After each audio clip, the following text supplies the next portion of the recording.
Hi, everybody. Thank you for joining us for the International Shorts Program. I'm Shane Engstrom, the co-director of the festival, and we are joined today by two filmmakers from shorts in the program.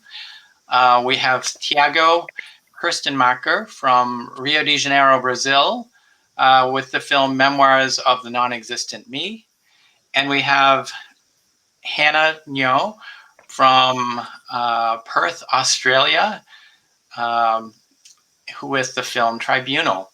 So through the magic of technology, we have a three-continent conversation going on here. So thank you guys for joining me. Thank you for having us. How exciting to be here. So I think we'll start with Thiago, who was having a little internet issues before, to make sure we get all of his questions in.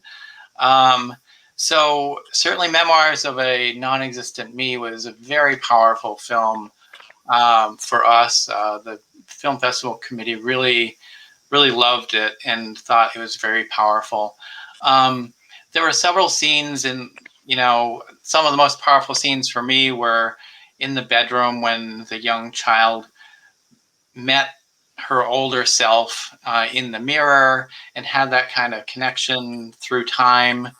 Also, the teardrop from the deceased body was an interesting choice there. But one thing is one question I had was around the fact that when she died, it really wasn't covered how she died or why she died, and that was a choice that you made. Can you talk a little bit about that? Yeah, we in Brazil live in a dangerous place for LGBTQ people. So it's really not about violence in the sense of erasing her in a popular, most common way we see in Brazilian movies about transgender people. I didn't want to go there. In fact, my main inspiration was my own older brother who passed away like 7 years ago. And by that time, I noticed that the way he died didn't matter to me. The loss was actually the whole feeling I was actually focusing on.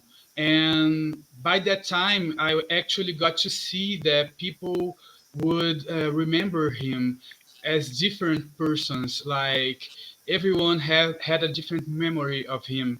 And I came across some news from actually the USA of a transgender woman named Jennifer who went through the same hardship after she passed away that my main character has had. So I actually, after some time, thought that didn't matter how she passed away. Like I didn't want to enforce the the the, the common sense that transgender people have to die from violence or like suffering. I just wanted to make her pass in a artistic way, like in a beautiful way, and her meeting herself as a young child was the right way to do this. Like I didn't want to focus actually on the death itself, Yeah. but in the reverberance of it, like. Yeah. And it was really about this, like when one of the main inspirations also for this version of this movie, because it was actually a project, a 5 year old project. Since my brother died, I've been writing it.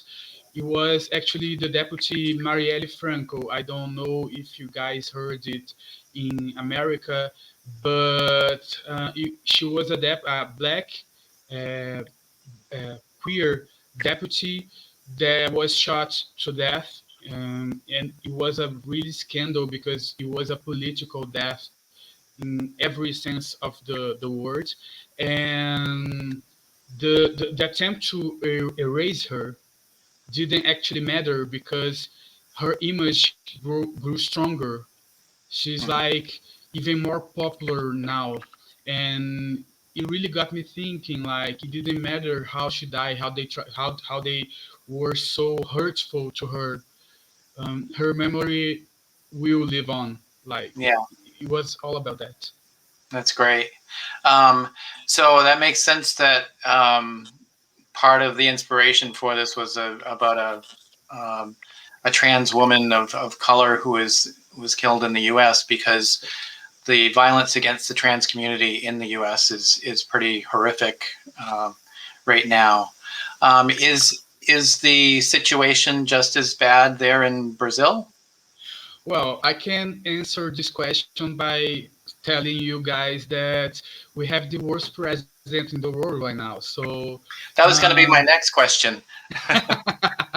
I'm sorry to jump straight ahead, but it's a really hard time to be queer in Brazil because we are living in a hateful moment right now. We have been for the past decades the highest killing rate for LGBTQ people. So it's not actually a surprise we are electing this one. And for transgender people, especially, it's really hard. Like to be queer itself, it's really hard, but to be a transgender black woman in Brazil is really, really hard. And I was really fortunate to have Sunny, the main character, the main actress, by my side through the whole process, explaining her point of view, right? Because I don't see through her eyes. Like I am kind of privileged to live in a family who embrace myself for who I am and to actually fit in some hideaway categories in society in Brazil. So I actually feel safe as a man. But for her, as a transgender woman, she had actually to fly to Berlin to live outside Brazil because it was the only possible way for her to feel safe. Yeah. I love the cast, and it seemed like you had a lot of support from the transgender community in the cast. I mean, it was really telling a powerful story for them. So I'm wondering if you could talk a little bit about how the community has received your film. Well, it is actually a sequel. The movie itself is a sequel to another movie we done together, me and Sandy and Gabriela, the other actress, the co-star of the movie. And by that first time, we actually had a blast of experience. It was really cool to work with Sunny. She co-wrote the script for the first one, and this time around, as I actually got a little bit of the grant to do this movie, I actually had the opportunity to spend our crew because in the first movie, just for you to be aware, it was a 3 people crew. Like it was really small, and it is not a dependent sequel. Like the first movie is an independent movie, and the second movie is an independent movie, just with the same characters. Like the first one is just they meeting, like how they met. And for this one, the support of the transgender community was really strong because I made an effort for the beginning to include transgender people not only on the screen but outside the screen from this side of the camera. Like I had a producer who was actually by my side the whole time, and she brought a lot of her friends. And I really think her point of view, the point of view of Sunny, it was all it all got into the movie because I know as a cisgender guy, I actually don't have the knowledge to give a fair representation for transgender people unless I give them the platform I have right now. So that was the main goal. I actually wanted to have transgender people in my crew. I wanted to make the script read and reread a lot of times to adapt a lot of stuff on it to be respectful and to represent them um, as they should, as they would be proud of.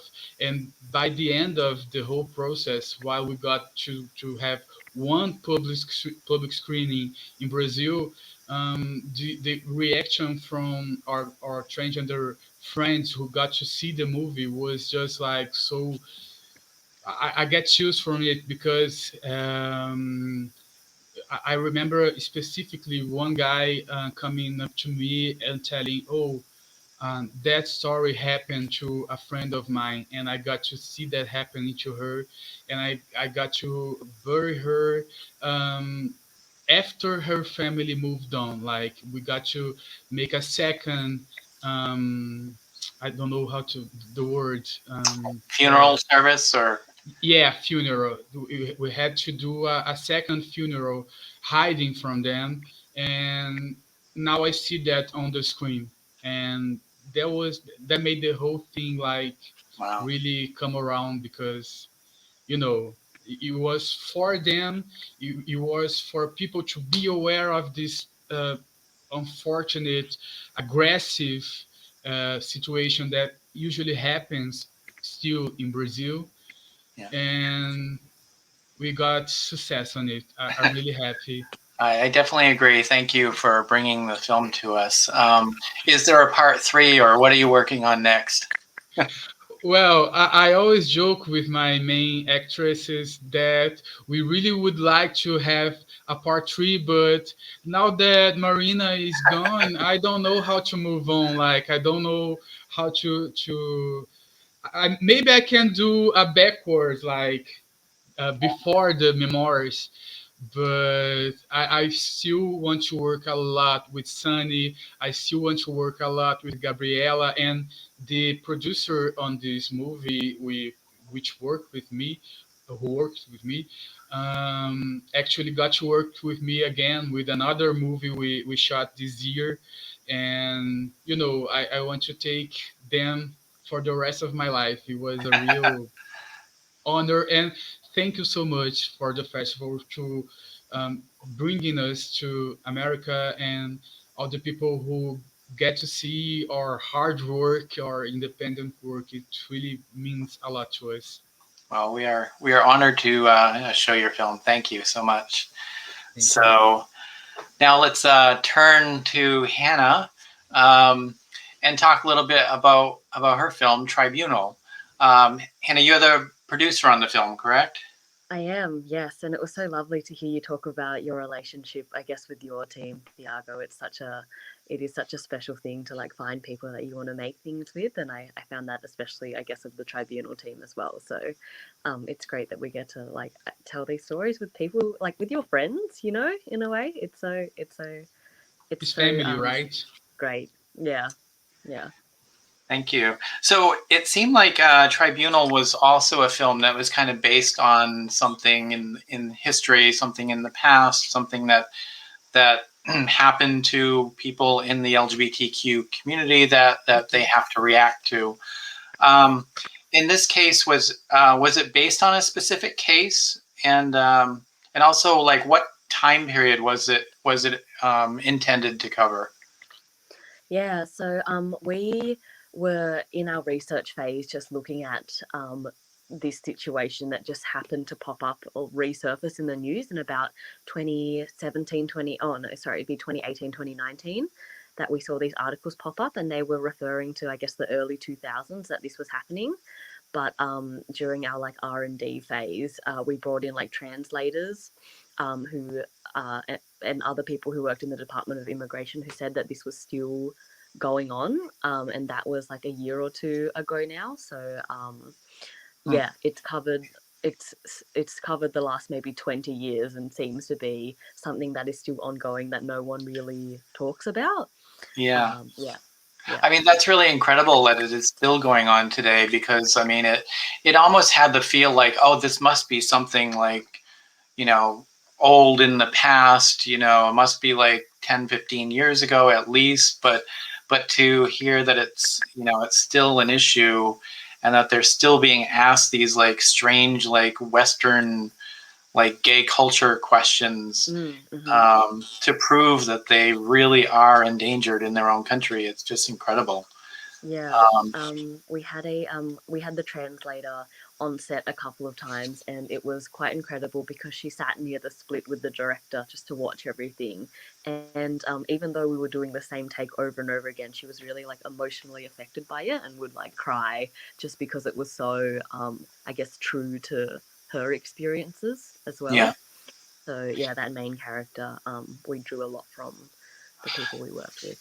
So, question about that: Did you have any information from translators who actually had kind of changed the translations to be more favorable, to the to the you know Um, refugee? I I don't know if we can say that, but we will say that the events are true to life in some circumstances. Yes. I mean, Yeah. I think that her modified translation there was brilliant in that she like came up with it. I mean, it was brilliant script writing to Yeah. come up with, you know, starting off with the first sentence that kind of matched what he said, and then making up kind of the middle, and then ending with, you know, the line, "This is bullshit." Yeah. Yeah. It's funny when it gets to that point because it's all really tense right up until then, and then it sort of breaks that this is like a pitch black comedy. Yeah. I also love the fact that the film, it brought in her own family life, and her own family situation, and I'm wondering if the intention was to convey that she felt her own son maybe gay, and that was part of her inspiration for having so much compassion for this person's plight, and she may have been taking a stand for her own son at the same time as taking a stand for this refugee. Yeah, it was more to show how, in her relationship with her father at the beginning, she sort of takes like his size and she doesn't have a voice in her own home. And then Yeah, it sort of mimics at, I guess, her journey throughout the whole tribunal process, where at the end she stands up yeah, for the asylum seeker, and then when she comes home and like spends that time with her son, it's really full circle. But it is insinuated that he could be that way. Yeah. yeah. I just found it really incredible, the things that were coming out of the judge's mouth. Like, you know, he just got done describing the fact that his lover had been beaten brutally, and he disappeared, and no one knows where he is.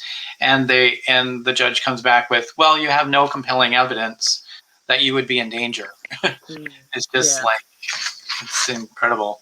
Um, so, what are you working on next, at this point? Yeah.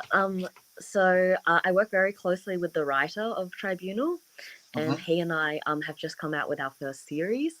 That's a Oh, short form series, a web series. It's 6 by 10. That's also going to our national broadcaster, SBS, and that I think is being released in September. And it's about two queer alcoholic friends and their relationship when one decides to stop drinking. wow, that sounds Yeah. incredible. Yeah. Do you plan to send it out to the festival circuit?